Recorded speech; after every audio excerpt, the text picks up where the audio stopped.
Hello my friend, nyibisanzwe ni Valence Benman. Uyu munsi ngaba nashatse ko twigana cyangwa se nifuje ko twigana uko wagabanya size ya file yawe ukoresheje PDF compressor. Iyo PDF compressor akaba ari tool zishobora kuba yakoreshwa mu kugabanya size ya file iri muri PDF. Iyo file ishobora kuba ari ifoto cyangwa se ari document runaka. Nguko mubibona, murabona hano muri screen ya file yanjye mfitemo file. Iyi file tuje kuri properties zayo, urabona ni ifoto iri PDF. Iyi file ikaba ifite kilobyte ikaba ifite kilobyte 381. Iyi file 381 njobora kuba nazigabanya zikaza munsi ya kilobyte 100. Bikorwa bite rero? Ko bikorwa dukoresha icyo bise PDF compressor. Icyo bisaba ni ukuba ufite network uri online, ukinjirira kuri Google cyangwa se ku yindi browser iyo ariyo yose. Waba uri kubikora muri telefone cyangwa se haba ari kuri laptop, hose birakunda.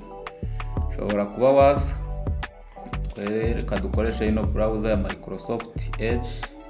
Uraza ukayopeninga, ukayifungura. Warangiza kuyifungura ukaza hano muri search engine cyangwa se command box, ugatayipinga mo PDF compressor.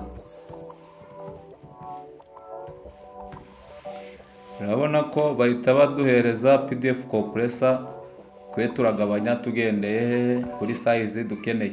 Urabona ko hano hejuru baduha PDF compressor below 100, hano bakaduhereza PDF compressor below 200 kilobyte, hano barongera baduhereza icyo bise PDF compressor below 500 kilobyte. Bitewe na size ushaka kuba wayigabanyaho, bitewe naho ugiye kuyauploadinga, ushobora kuba wachuzinga imwe muri zo bitewe niweho na document ukeneye size yayo uko igomba kubingana.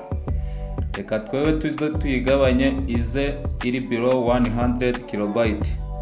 Tuze tuhakirike, turangiza tuza hano handitse reduce PDF file size below 100 kilobyte. Uze tuhakirike. Nituhakirika bizahita baduha screen imeze uku nguku. Screen yacu imeze uku nguku. Urabona ko hano bari kutubwira ngo select PDF. Tuzajya ahantu ari ya file yacu dukeneye kuba twagabanya. Tuze dukirika hano select PDF. Niturangiza turebe ahandi document yacu ayiherereye, aho twayishize dukeneye kuba twagabanya. Tuze hano kubera kiri kuri desktop, tuze tuyishakemo yanditseho Trezor ngiyi. Urabona ko iri PDF.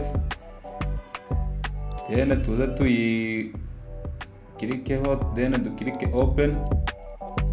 Urabona ko actual size yayo yari ifite 381 kilobyte. Niyo size isigira 56 n'ibice 16 kilobyte. Urabona ko size yayo yasiza munsi y'ijana kilobyte. Then iyo urangije kugira kuri kugabanya size yayo, uhituza hano handitse download. Hano barahita baguhereza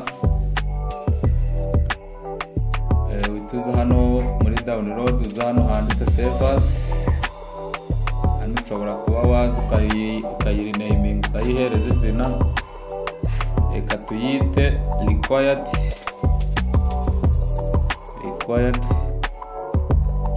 file. Then the save on desktop, then click save. Document yacu tube turayigize turayigabanyisha. urabona ko yaje iri hano required file, urabona ngiyi iragaragara. Iyo uje ukayifungura, iyo ifunguye urabona ko tegereza, urabona ko iragaragara neza cyane, kandi size yayo wabonye ko twayigabanyije ivuye muri 381 ikaba yabaye 56. So guys, murakoze cyane. Umuntu utarakora subscribe kuri iyi channel, itukanda kukazogera ukande na like, share and comment. Tuzongere duhurire mu isomo ry'ubutaha.